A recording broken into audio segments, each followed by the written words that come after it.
Muito bem. Meus amados, a graça e a paz seja com todos.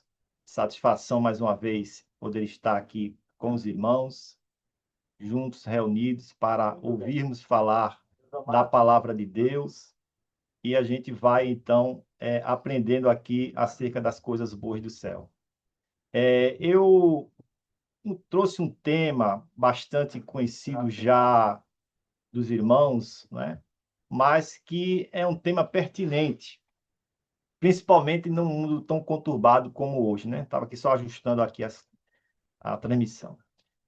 Então, o que eu tenho para trazer para os irmãos hoje é um tema que envolve os erros dos homens e a misericórdia de Deus.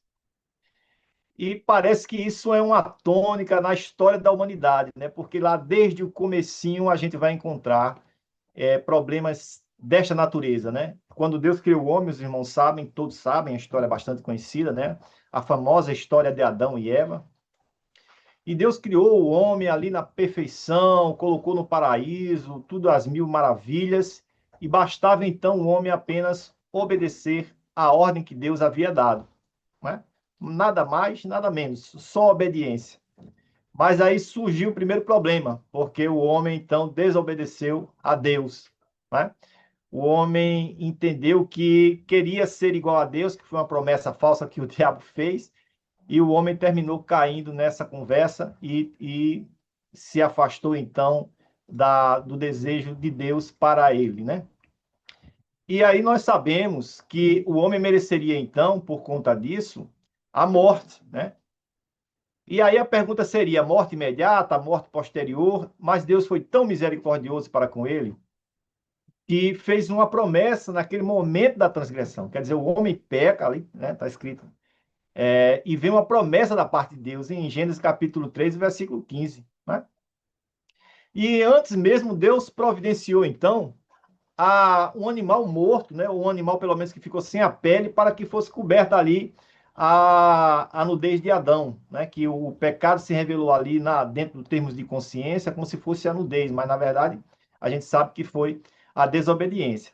E olhe que Deus então providenciou a pele de um animal para cobrir a nudez de Adão, e ele poderia ter matado Adão ali, né? A forma da desobediência, a Bíblia diz que o salário do pecado é a morte, então ele poderia ter morrido ali. Mas o mais importante dessa questão é sabermos que existe a morte espiritual.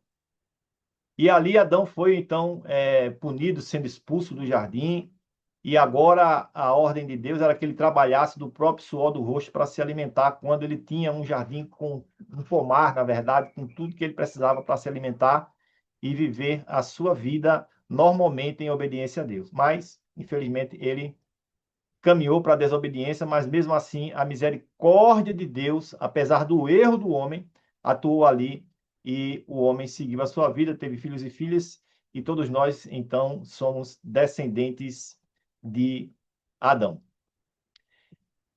E já bem recente ali, após a história de Adão, nós vemos o caso de Caim e Abel. Então, os dois filhos de Adão vão oferecer então uma oferta a Deus, um traz dos frutos da terra e o outro traz dos animais, do primogênito dos animais.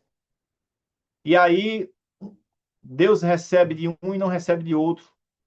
E a pergunta que seria: por que Deus não recebeu a oferta de Caim? A própria história de Caim em relação a Abel mostra por quê.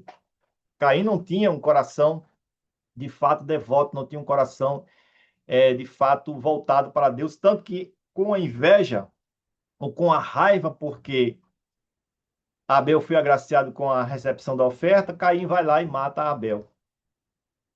E ali, também Deus poderia ter destruído imediatamente, já que ele havia matado Abel, Deus poderia também fulminá-lo ou matá-lo. Na verdade, Deus põe uma marca nele para que as pessoas, vendo aquela marca, não o matassem, né? Ou seja, permitiu viver e permitiu ainda que tivessem seus descendentes. Mais uma vez, o erro dos homens e a misericórdia de Deus.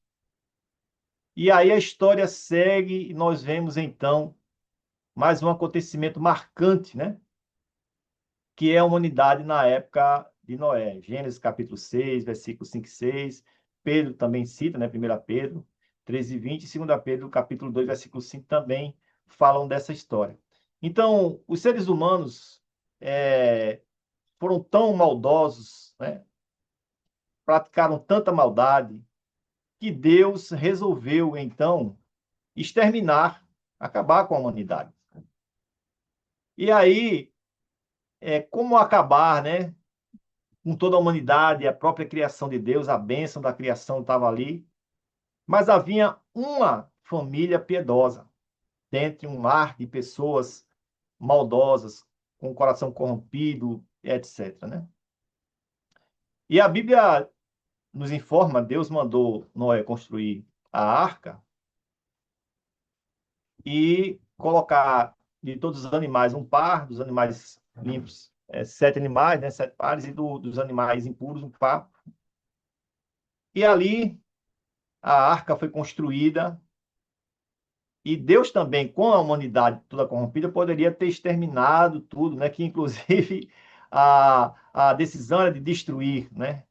De destruir o homem da face da terra. Mas estava ali Noé, obedeceu à voz de Deus, construiu a arca, creu naquilo que Deus havia dito, pregou, anunciando a Deus, né? E mesmo assim o povo não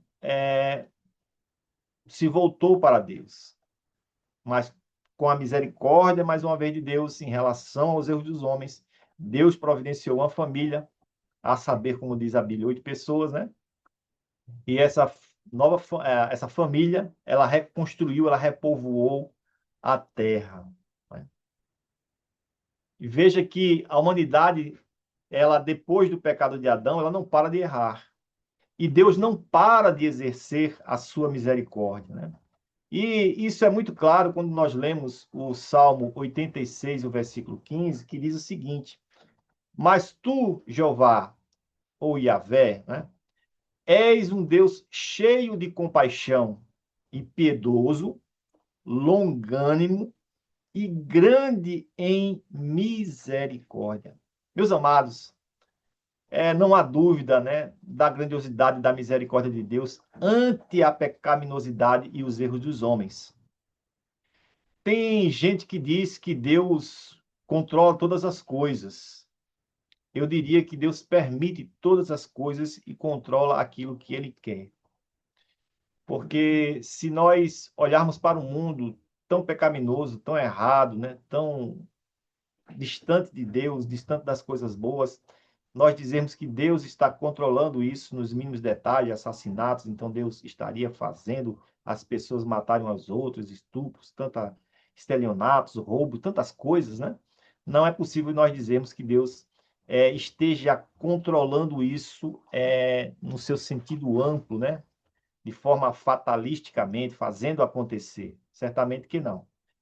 Mas também o homem, por ter as suas escolhas, seu livre-arbítrio, Deus muitas vezes permite, sabendo que o homem vai ter as consequências, muitas vezes, dos atos que pratica. Mas mesmo assim, Deus age com longanimidade e grande misericórdia para com o homem, né? Então, nós temos um outro caso, dentre os muitos que existem na Bíblia, da desobediência dos erros dos homens e a misericórdia de Deus, que é o povo de Israel no deserto. Olha, irmãos, imaginemos a situação da misericórdia de Deus. O povo de Israel se multiplicou no Egito, estava ali sob o jugo de Faraó, sofrendo horrores, clama a Deus, certamente uma parte do povo, né, uma parte devota, uma parte que cria no Senhor, clama a Yahvé e ele diz que desceria para libertar o seu povo. Claro que esse desceria é uma linguagem figurada para dizer que ele providenciaria com mão forte a liberdade ou a libertação do povo de Israel do Egito. Deus levanta Moisés, levanta Arão, faz Moisés ir à presença de Faraó, exigir a liberdade do povo, dizendo que o povo de Israel, ou o povo de Deus, deveria ser liberto por aquele faraó e prestar um culto a Deus no deserto. Faraó disse que não, e aí Deus começa um trabalho extraordinário através da mão de Moisés para libertar o povo, e vem as 10 pragas que assolaram o Egito de forma grande, né, de forma veemente. É, Faraó, vez por outra, recuava e depois endurecia o coração e voltava novamente a não permitir que o povo fosse, ou a recusar que o povo fosse, até que chega a morte dos primogênitos, e aí Faraó se vê rendido diante do grande poder de Deus e permite que o povo vá, né, para a liberdade, vá para Canaã, que era a terra que mandava leite e mel. Deus, ao libertar o povo de Israel ali do Egito, Deus disse: olha, vocês precisam obedecer a minha lei, vocês precisam obedecer os meus mandamentos. Fazendo isto, vocês habitarão nesta terra que mana leite e mel e serão prósperos. O que é que o povo de Israel faz? Logo na passagem ali, naquela grande luta, todos conhecem a passagem do Mar Vermelho, o faraó se arrepende novamente, vai atrás com os seus carros e cavaleiros. Deus permite o povo de Israel passar pelo mar para se livrar de Faraó, e os cavaleiros de Faraó então sofrem a derrota quando as águas do mar voltam e todos eles morrem. E aí Israel já está lá do outro lado, ali, tranquilo, de frente à terra de Canaã, e Moisés é então chamado, né, para receber os mandamentos de Deus, aquilo que Deus escreveria naquele momento com o próprio dedo, né? Que coisa maravilhosa, uma expressão. Certamente Deus é espírito, não tem um dedo físico como o nosso, mas é um sentido para mostrar que era realmente de Deus ali para a humanidade, né? E o povo achou que Moisés estava demorando demais, que talvez tivesse morrido, e aí pressionam o irmão dele para fazer uma estátua de ouro, né? Um bezerro de ouro. Olha, mais uma vez, o povo, o homem, né? Errando dentro daquilo que Deus havia determinado. Ora, se Deus conseguiu derrotar, vamos assim dizer, todos os ídolos, porque para cada praga que houve no Egito, tinha um deus egípcio correspondente que teoricamente deveria proteger os egípcios disto, né, desse tipo de coisa. Deus foi lá e para cada um deles levantou uma praga que mostrava que os deuses deles nada eram, e somente o Senhor Todo-Poderoso de fato era Deus. E mesmo assim, o povo de Israel pediu para o irmão de Moisés fazer uma estátua para adorar. Então veja que povo de dura serviço, que povo obstinado em desobedecer, né? E logo após, quando o povo faz ou se corrompe fazendo a estátua ali, Deus disse: olha, desce que o teu povo se corrompeu. E quando Moisés desce com as tábuas na mão, com a escrita do dedo de Deus ali, e vê o povo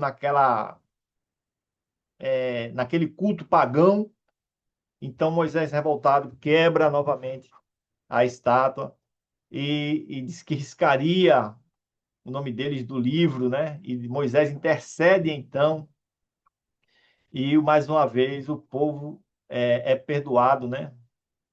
Pela bondade de Deus, pela misericórdia de Deus, né? E aí cabe também mais um versículo, na mesma linha do Salmo 86, o versículo 15, que é Romanos capítulo 2, versículo 4.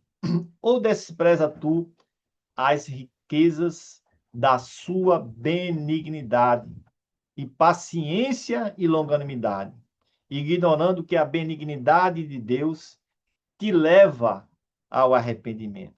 Então veja que a bondade de Deus não é uma bondade, vamos assim dizer, à toa ou simplesmente, meramente por ser, né? A bondade de Deus, ela sugere ao homem que ele deve reconhecer o seu erro, né? E com isso ser levado ao arrependimento. Então, quando Moisés ali quebra as tábuas do mandamento, né? e se revolta com o povo, e Deus diz que vai riscar o nome, Moisés intercede, e Deus ali então perdoa ali, claro, as pessoas que foram incentivadores do ato, certamente sofreram a punição, mas o povo como um todo, não, apesar de estarem todos na festa pagã, não foi morto. O próprio Arão, o irmão de Moisés, foi poupado da morte, né? Embora outros tivessem pago com a vida a transgressão que fizeram. De qualquer forma, enquanto povo, Deus de fato perdoou ali a Israel e eles seguiram. E novamente, tábuas de pedras foram lavradas e Deus disse: escreve nestas tábuas aquelas palavras que estavam nas primeiras, né? E ali os 10 mandamentos foram preservados, então, nessas novas tábuas, né?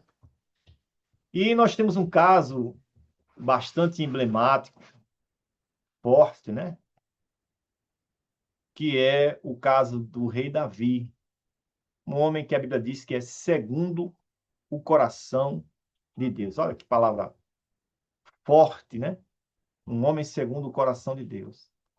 E este homem segundo o coração de Deus, ainda assim, cometeu um pecado cruel, brutal, terrível, que foi desejar a mulher de um dos seus generais, a mulher de Urias, e que esse desejo não ficou só dentro dele, ele externou em ações e atos que culminaram na consumação do adultério e na morte do marido da desejada.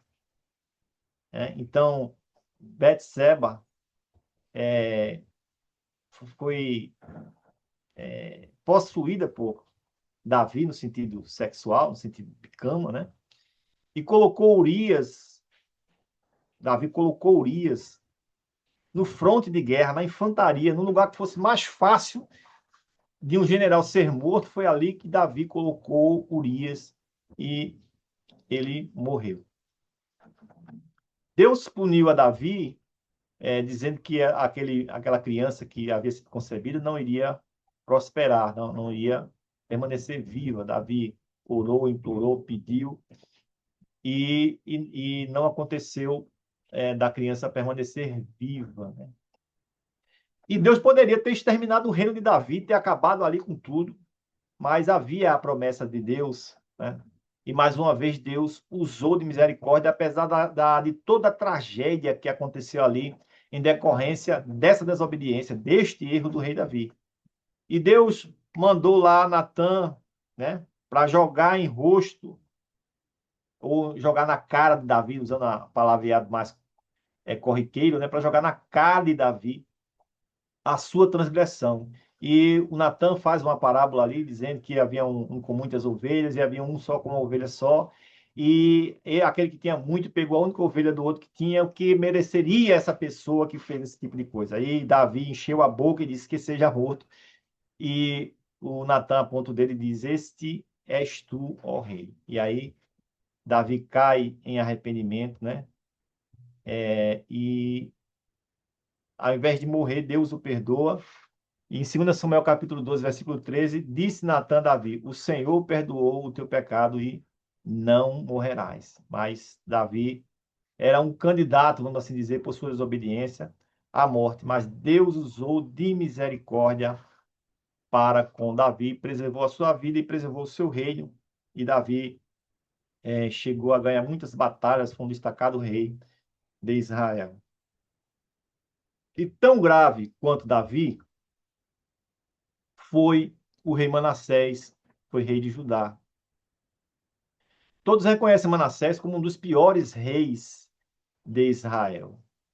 E ele foi pior porque ele foi uma das pessoas que mais desencaminhou a nação como um todo dos preceitos divinos de fidelidade a Deus, né? E de não se voltar aos deuses pagãos que existiam ali na terra de Canaã antes de Israel ocupar aquela terra. E ele, inclusive, né, o Manassés, fez seus filhos serem mortos em sacrifícios humanos, né? Então, Ali existiu feitiçaria, existiu todo tipo de idolatria. Manassés foi um desastre enquanto fidelidade a Deus, né? Mas depois ele se arrepende amargamente. Veja, depois de inclusive ter sacrificado filhos. Olha que coisa grave, né, irmãos? E a Bíblia diz em 2 Crônicas, no capítulo 33, versículo 13, né? Diz o seguinte: E ele orou ao Senhor, e Deus se aplacou com ele, e ouviu a sua súplica, e tornou a trazê-lo a Jerusalém, ao seu reino. Então recebeu Manassés, percebeu, reconheceu Manassés que Yahvé era Deus. Olha, irmãos, isso mostra a grande capacidade de Deus e nos é até incompreensível, né? Nos é até incompreensível que Deus pega uma pessoa dessa que desencaminhou Israel em relação a tudo que Deus havia dito que Israel não deveria fazer. E, como Deus disse, não sacrificarás os teus filhos, e ele fez isso aos ídolos da época em que ele estava ali adorando. E mesmo assim, depois de ser chamado a atenção por Deus, depois de haver se arrependido, Deus vai lá e o perdoa e o restitui ao reino, né? E ele aí passa a reconhecer que verdadeiramente Yahvé é Deus. Então, são coisas extraordinárias que mostram a capacidade de Deus, e aí você fica pensando que determinadas pessoas, pelos crimes que eles fizeram, pelas coisas que eles praticaram, pelo mal que exerceram aqui na terra, essas pessoas talvez não merecessem a misericórdia divina. E essas passagens que nós estamos lendo, né, mostra a grande misericórdia de Deus, a atuação de Deus diante daquilo que fatalmente deveria gerar, inclusive, a morte daqueles transgressores, né, das pessoas que transgrediram, e aí a morte geral, a morte em massa, a morte de todos aqueles que transgrediram. Mas Deus sempre preserva aqueles que buscam, que se arrependem, que pedem a Deus, que se apresentam ali com um coração quebrantado, a restituição daquela pessoa, né? Deus faz isso com os homens. E apenas mais dois exemplos para nós encerrarmos. Nós temos então a cidade de Nínive, né? Conhecida aí lá com a história de Jonas. Deus havia determinado que se a cidade não se convertesse, né, em 40 dias seria subvertida, ou seja, acabaria, né, aquela cidade. E Jonas, relutante para ir, talvez com receio, com medo, fugiu, pegou a embarcação, foi embora, mas Deus disse, olha, você vai para lá, e Deus fez, né? Os irmãos conhecem bem a história, Jonas no meio do barco, ali no mar, e a confusão aconteceu, e o mar estava revolto, e Jonas então diz, reconhece que era ele o problema, né? Aquele mar não era para estar daquele jeito, e ele manda que se jogado no mar, e um grande peixe pega Jonas e joga lá na praia de Nínive, né? E Jonas então prega ali a cidade, e a Bíblia diz que a cidade se arrependeu do mal que havia feito, né? E Deus, né? Deus se arrependeu do mal que havia dito que aconteceria à cidade e não fez, né? Jonas capítulo 3, versículo 10. Então, meus amados, são coisas que são inexplicáveis aos homens, mas que, mais uma vez, a misericórdia de Deus está presente, né? Como diz também em 2 Pedro, no capítulo 3 e o versículo 9. O Senhor não retarda a sua promessa, ainda que alguns a tenham por tardia, mas é longânimo para conosco, não querendo que alguns se percam, senão que todos venham a arrepender-se, né? Então, essa é a palavra-chave, né? Para que as pessoas alcancem a misericórdia de Deus, o arrependimento. E nós temos também um exemplo, e aqui agora eu trago um exemplo conhecido no Testamento, né? João capítulo 8, versículo de 1 a 11, que trata da mulher adúltera. A mulher foi pega em ato de adultério e os religiosos da época, então, estavam ávidos por condenar aquela mulher e queria ver, já que Jesus pregava tanta bondade, que Jesus pregava tanto amor, que Jesus pregava tanto perdão, qual seria, então, a reação ali, né? Jesus, representante de Deus na terra, né? Jesus disse que falava do que tinha ouvido do Pai, então ele ali estava representando o próprio Pai. E ao ser confrontado, Jesus diz muito simples, né? Aquele que nunca pecou, que atire a primeira pedra. E aí a palavra foi tão forte que levou aqueles homens a uma reflexão interna, porque poderia ter gente ali tão hipócrita que mesmo cometendo os pecados que haviam cometido, eles poderiam jogar pedra na mulher, poderiam agredir a mulher, né? Matar a mulher. Mas a palavra de Jesus teve um efeito tão forte na mente daquelas pessoas, nos corações deles, que a Bíblia diz que foram saindo de um a um, desde os mais velhos até os mais novos, né? E quando Jesus olhou ao redor, viu que eles tinham ido embora, aí perguntou à mulher: onde estão aqueles que te condenam, né? Eles foram embora, ele disse: nem eu te condeno. Vai em paz e não peques mais, né? Então,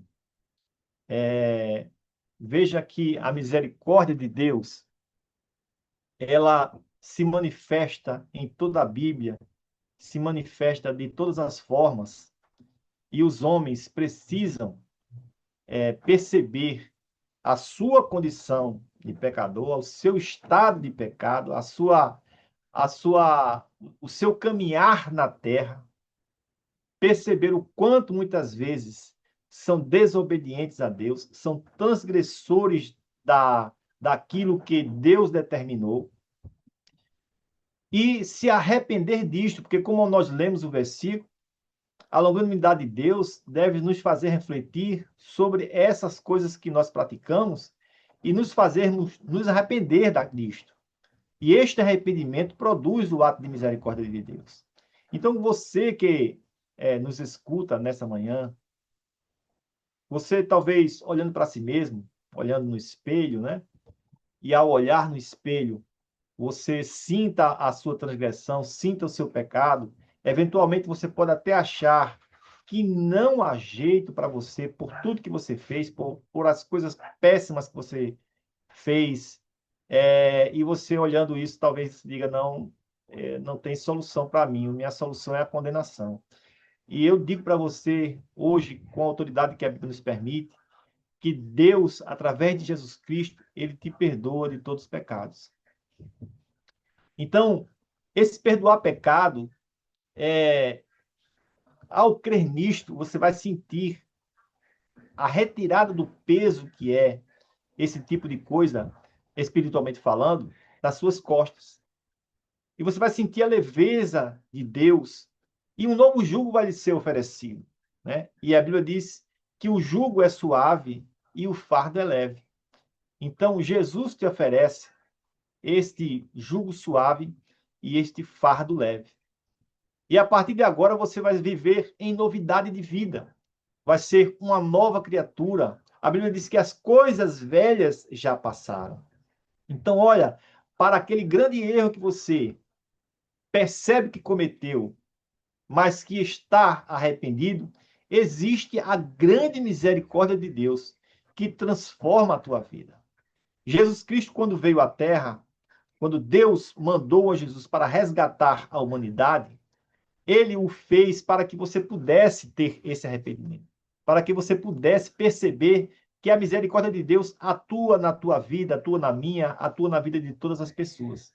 Então, aqueles que já estão guardados na misericórdia de Deus, sabem que devem viver uma vida, tanto quanto possível, uma vida pia, uma vida reta, uma vida de obediência. E aqueles que estão totalmente em pecados precisam saber que eles também podem ser alcançados pela misericórdia de Deus. Basta tão somente o arrependimento e a fé em Jesus Cristo. Então, que Deus nos ajude, que Deus nos abençoe, que Deus nos conforte muitas vezes, né? Que a nossa vida nem sempre é aquilo que planejamos, aquilo que pensamos, mas saiba que ao estar resguardado sob a misericórdia de Deus, você vai obter descanso na tua alma e, por fim, a vida eterna. Então, vamos orar agradecendo a Deus nesta manhã. Oremos. Maravilhoso e eterno Pai, Deus de eterna bondade e poder, te agradecemos, Senhor, por estarmos aqui reunidos na tua presença, por termos a oportunidade de conversarmos, ó Pai, acerca da tua palavra, de expor que de fato os homens erram e muito, mas que aonde o pecado abundou, superabundou a graça. Então, que a tua misericórdia, ó Pai, que está derramada sobre toda a terra, possa, ó Pai, alcançar essas pessoas que estão ouvindo e que eventualmente necessitem da tua bênção, da tua misericórdia, da tua benignidade na vida. Deus de amor, consola cada coração, faz-nos cada dia mais reconhecer da nossa necessidade e dependência de ti. Permanece abençoando ricamente a todos aqueles que ouvirem, que ouviram e que ouvirem esta pregação, e tu sejas conosco, ó Pai. É o que te pedimos e te agradecemos no nome maravilhoso de Jesus. Amém.